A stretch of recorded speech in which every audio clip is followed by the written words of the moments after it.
them at all? Good, let's just press on to the second one, which will launch us up to the big one for tonight, which is Arianism. But to understand Arianism, you really got to understand modalism. Modalism is linked to a lot of different Christological heresies, but the view is fundamentally this. God is radically one, but he comes across through three different modes or appearances. It's a kind of docetism in terms of the doctrine of God. So God is one, but simply comes across in different ways or different modes. He has sort of three different faces or masks that he wears. Tom? Is this just the umbrella that Sabellianism fits into, or is that like the main type of modalism? There's different versions of it. The three big proponents of it are Sabellius is one. Tony mentioned Sabellianism. Sabellianism is sometimes is lumped together with, or it's considered modalism. Sabellianism. So Sabellius is one of the big proponents, probably the most famous proponent. The two others were, I'll write them up here. Noetus. Praxius, and then Sabellius. But you really probably want to especially remember Sabellius, because sometimes if someone ever says, you're a Sabellianist, then what they're saying is you're a modalist. I encourage you just to remember modalism, because the answer to the question, what is it, is built right into the word, so it's a little easier to remember. But he becomes sort of the representative of it, but there's different versions. There's different versions of it. Sabellianism, modalism really flourishes in that all these three men were writing right around the year 200. And the beautiful thing about modalism, and by beautiful I mean the attractive thing about it, is that it radiates simplicity. The problem of the 3 in 1, it comes down very hard on which side of that equation. In favor of which one? 3 or 1?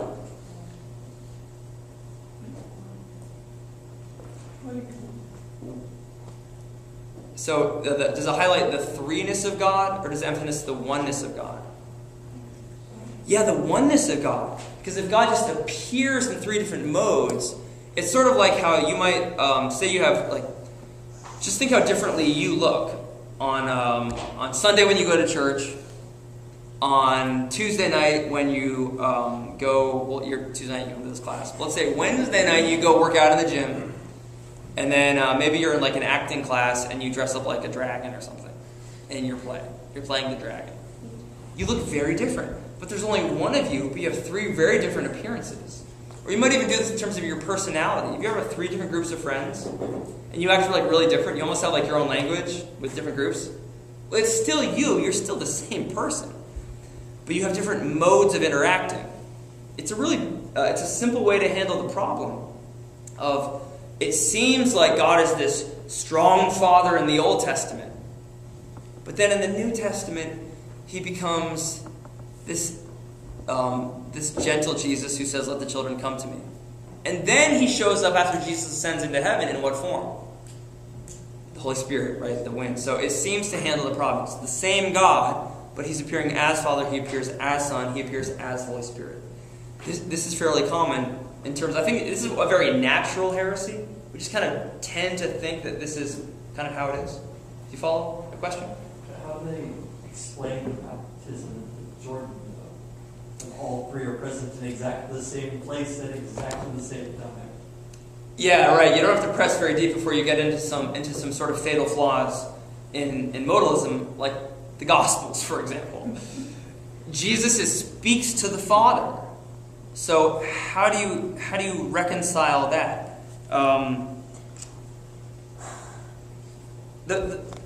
Think of when at the baptism when the Father says, "This is my beloved Son with whom I am well pleased." There's some kind of visible manifestation of the Holy Spirit. It's in Matthew 3, chapter 17. But there's even more problems with it. Think of this: if you conflate the 3 persons into just modes of the same one subject, when the Godhead conflates himself down without any distinction and appears as this human person, who's running the universe?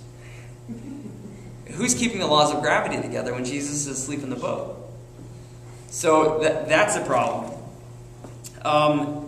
It also has other problems in terms of just logically. It's a problem called. Let me describe it to you first before I tell you what it's called. The problem is if there's no real distinction between the Father and the Son, it sure seems like the Son is suffering on the cross. But if he is naturally speaking the same person, the same subject as the Father, that means the Father suffers on the cross. That's called Patripassianism. Save this for cocktail parties. It'll come in really handy. What do you think about Patripassianism? I'll put the hyphen in here just so you can see real clearly. Sorry. Space on the board is limited. Patripassianism. So the word Passianism, passion, it refers to suffering. Passive suffering. Suffering is always passive. Unless you've got some really good things you're going to do this life. And then patri refers to the Father. So it's the Father suffering. You might say, who cares? Who cares if the Father suffers? Though the Son suffers, the Father suffers, maybe the Holy Spirit suffers. What's the problem with that? Well, the people that really saw the problem with that were the Platonist philosophers or the Platonist Christians. From Plato, the Greek philosopher, the Platonist Christians who understood Platonic philosophy understood just through reason alone that God is unchanging. God He can't suffer any change. To suffer is to change. It's to go from a state of where things are good to a state where things are bad. But God can't change in terms of his own nature. If he changed, that would mean he becomes something less than what he was before. And if he became something less than what he was before, then all of a sudden he's not God anymore, because God has to be infinitely perfect.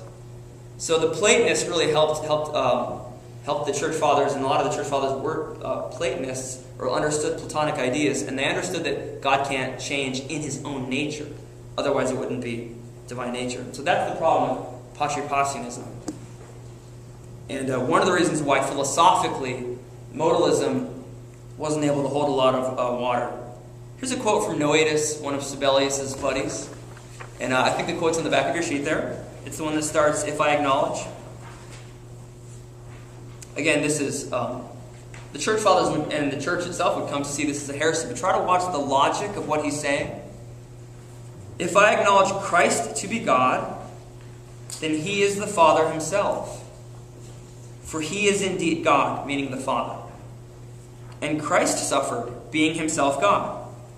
And consequently the Father suffered, for he was the Father himself." Do you see what's happening there? It's a logical statement. It's a valid argument. It's a logical argument. But the problem is it collapses the divine persons all into one God, and then you get philosophical problems. You get problems in terms of how to reconcile the data of the New Testament. Good. The other problem is, I would say, in terms of salvation, and again, that's what the church fathers are very interested in protecting. In terms of salvation, soteriologically, in terms of the logic of salvation, soteriologically, if the Father suffers, if God by nature shares our suffering, then he's not in a very good position to rescue us from it. In other words, you can't give what you don't have. You want to be saved from human deterioration, human suffering, human death. If God himself is subject to those things, how can he save us from it? Have you ever been just imagine you're in a hole in the ground in the middle of the jungle, like Swiss Family Robinson, you're running along, and then you run over some palm tree leaves. You're like, I'm going to run these palm tree leaves. But it's like a hole in the ground because the pirate set the trap for you. Then you fall in it. And someone comes along, and you think to yourself, this is really good, they can get me out. How come they can get you out? Because they're not in the hole. Now, what would you say to them if they said, I'll get you out of there, and they just jumped down into the hole with you?